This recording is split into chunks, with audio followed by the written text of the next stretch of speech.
Bienvenue dans cette nouvelle vidéo sur la condensation de Claisen. Alors la condensation de Claisen, c'est une réaction donc, de chimie organique entre deux esters, ester plus ester, qui crée une nouvelle liaison carbone-carbone. Ok. Ça c'est important de créer des liaisons carbone-carbone, c'est assez délicat. Et c'est d'ailleurs pour cette raison qu'on parle d'une condensation, parce qu'en fait on a une réaction entre deux esters. Donc c'est une condensation d'un ester sur lui-même, d'accord, où ester est dérivé carbonylé, comme dans la vidéo sur l'addition de Michael, il y a quelques variantes. Et ici on appellera ça une condensation croisée entre un ester et un carbonyle. Parce qu'il y a, voilà, il y a un site énolysable, ok. Vous pourrez trouver des exemples. Voilà, on va juste ici traiter le mécanisme assez classique de la condensation de Claisen. Donc il y a quelques remarques, des toutes petites remarques avant de voir le mécanisme. Donc comment on fait une réaction qui fait intervenir un ester? Il faut faire attention à la base que l'on va choisir, d'accord? Hop. Pourquoi? Par exemple ici on utilise de l'éthanolate de sodium. Ok, pourquoi? En fait, en effet, il ne faut pas oublier que le carbone du groupe carbonyle, celui-là, je vais le mettre en rouge même, c'est un site électrophile avant tout, d'accord, il est appauvri en électrons, les électrons vont ici par effet inductif, et donc ce site est un site électrophile. Et donc la base que l'on utilise peut interagir, oula c'est horrible, peut faire une attaque nucléophile sur ce site électrophile. Et donc faire une réaction de transestérification.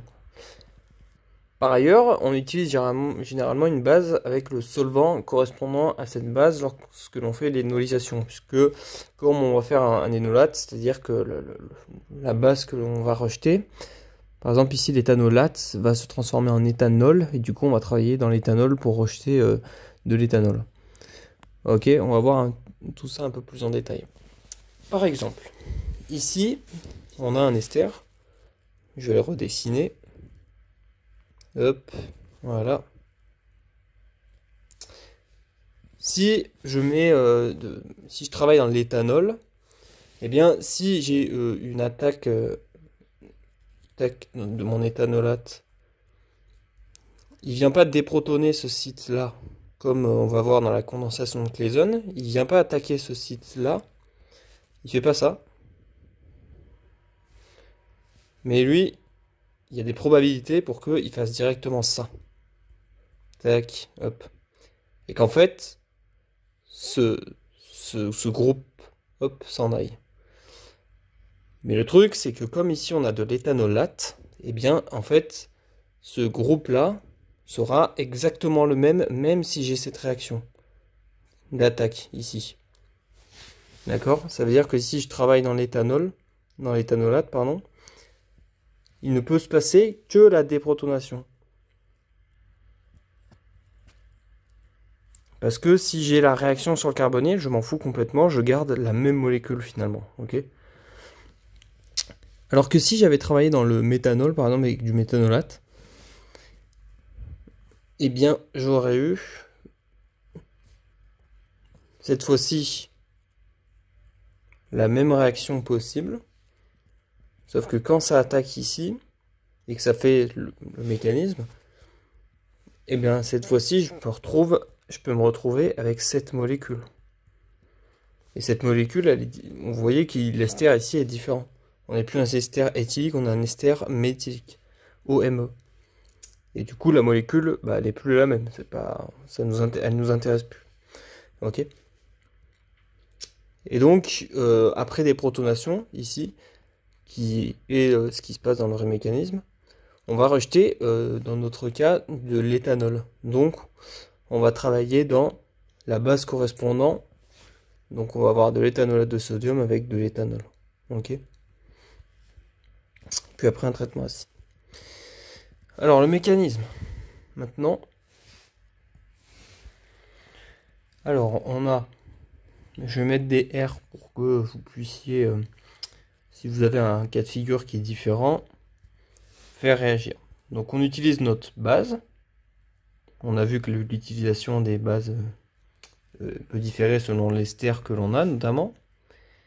Et donc on vient à l'aide de cette base déprotoner. Tac. On va attaquer donc notre site énolisable. Donc on va rappeler qu'ici il y a des protons. Donc voilà, imaginons qu'on attaque celui-là. Hop. Tac. On a toujours cette casquette de réaction. Et donc on forme notre énolate.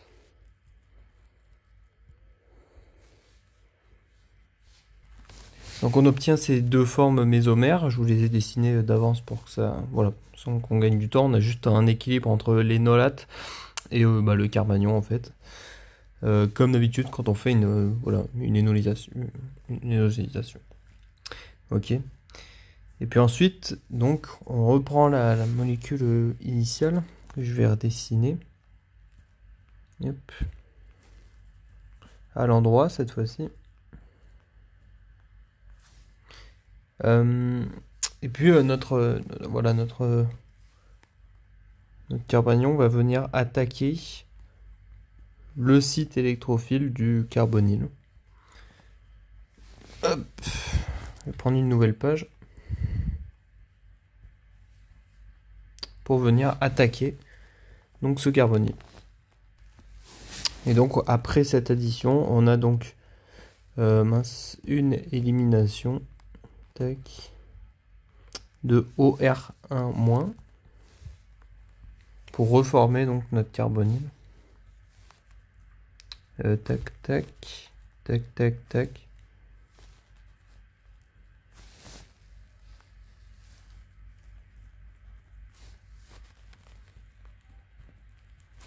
Et en fait, la réaction ne s'arrête pas là, puisqu'ici, on a un proton qui est encore plus acide, d'accord, parce qu'il y a deux groupements ici, et qui sera stabilisé par mésomérie avec ces deux groupements, alors qu'avant, il était moins stabilisé ici.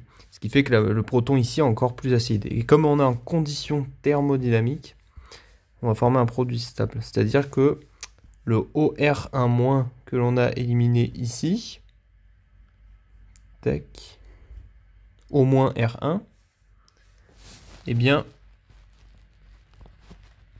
il revient réattaquer. C'est un moins, c'est pas très bien fait. Il revient là reprendre ce proton. Et donc ici, on a toutes nos formes mésomères à écrire. Alors je vais essayer de vous les épargner.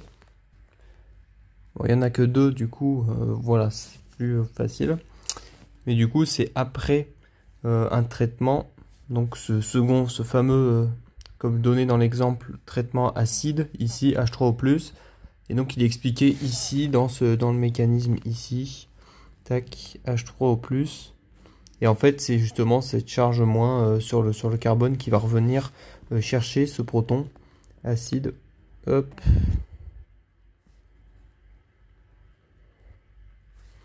Pour reformer donc voilà, le dicarbonyle.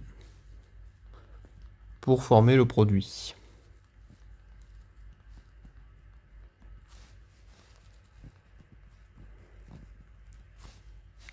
Et voilà.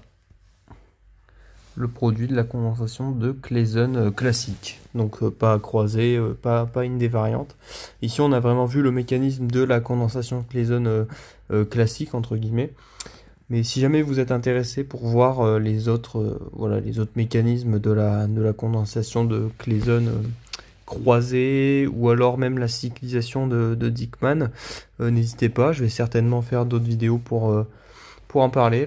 L'idée c'était juste de présenter le mécanisme et le principe. Et puis je vous dis à très vite dans une prochaine vidéo. Salut!